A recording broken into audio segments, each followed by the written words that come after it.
Dragi gospodarji znanja, prišli smo do velikega finala, do zaključka, na katerega smo vsi nestrpno čakali ves dan, do trenutka, ko bomo razglasili 10 najboljših skrbnikov znanja.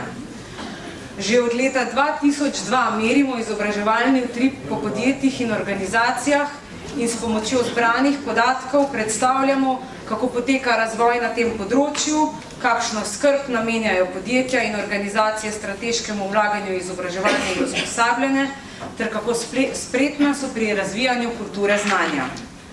Preden pa pogledamo lestvico 10 najboljših skrbnikov znanja za leto 2017, poglejmo še, kakšni so rezultati raziskave o izobraževanju slovenskih podjetij v letu 2015, ki jih je letos poleti objavil Statistični urad Republike Slovenije.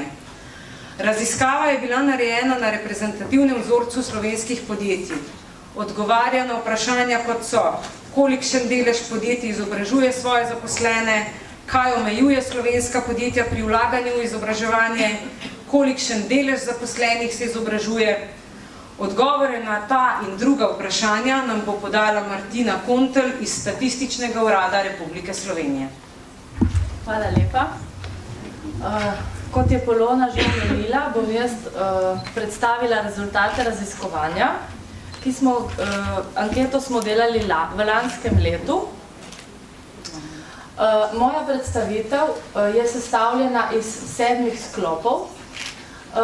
Tisti, ki prihajate iz velikih podjetij, so bila vaša podjetja z gotovostjo vključena v ta vzorec. So bila pa vključena tudi manjša podjetja in v nadaljevanju si bomo pogledali, kaj je državna statistika izračunala na podlagi prejetih podatkov. Namen raziskovanja je bil pridobiti informacije o strategijah izobraževanja in usposabljanja zaposlenih v podjetjih. Ciljna populacija so bila podjetja z 10 in več zaposlenimi. Periodika raziskovanja je 5-letna in opazovano obdobje je bilo leto 2015. V vzorcu smo imeli 2069 podjetij, ki so nam odgovarjala z 82% stopnjo odgovora. Podatke pa smo zbirali s papirnatim vprašalnikom.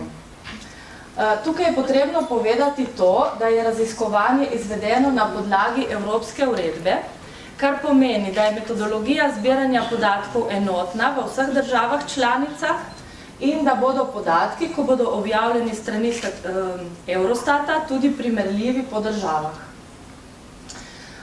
V izobraževanje in usposabljanje zaposlenih v podjetjih so bile v skladu z Evropsko uredbo vključene aktivnosti, ki so organizirane, ciljno usmerjene, načrtovane vnaprej in financirane strani podjetja. Niso pa vključene aktivnosti, ki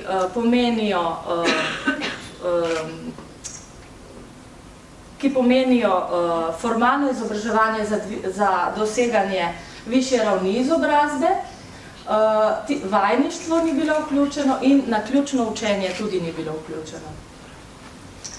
Tukaj na levi strani vidimo, da je bilo v letu 2015 v Sloveniji 16% podjetij, ki niso izobraževala svojih zaposlenih. In 84% takih, ki so izobraževala podjetja, ki so izobraževala svoje zaposlene. Zanimala nas je struktura izobraževalnih podjetij, glede na panogo, v kateri podjetje deluje. In podatki kažejo, da je bila slaba tretjina podjetij takih, ki prihajajo iz trgovinske, prometne in gostinske dejavnosti. Tretjina podjetij je bila industrijskih in energetskih, potem 19% podjetij, ki se ukvarjajo z drugimi dejavnostmi in s poslovanjem z nepremičninami, 12% gradbenih in samo 6% IKT podjetij, finančnih in zavarovalniških dejavnosti. Ta odstotek IKT in finančnih zavarovalniških dejavnosti je majhen zato tudi, ker je teh podjetij v strukturi vseh podjetij najmanj. Izobraževalna podjetja so tista, ki izvajajo ali programe ali pa druge oblike izobraževanja. V programe štejemo tiste aktivnosti, ki so dobro organizirane, običajno ločene od delovnega mesta, organizirane za skupino slušateljev in običajno se izvajajo v ločenih učilnicah od delovnega mesta. Vidimo, da je delež podjetij, ki izvajajo samo programe izobraževanja, med vsemi izobraževalnimi podjetji največji. Se pravi, skoraj 90% izobraževalnih podjetij izvaja samo programe izobraževanja. Samo druge oblike izobraževanja pa izvaja 13% podjetij. Druge oblike so pa tiste, ki so povezane z trenutnim delovnim mestom, s trenutnim delom, ampak gre tukaj za kakšne usposabljanja na delovnem mestu, konference, sejme z namenom učenja, samo izobraževanje, e-učenje in tako naprej.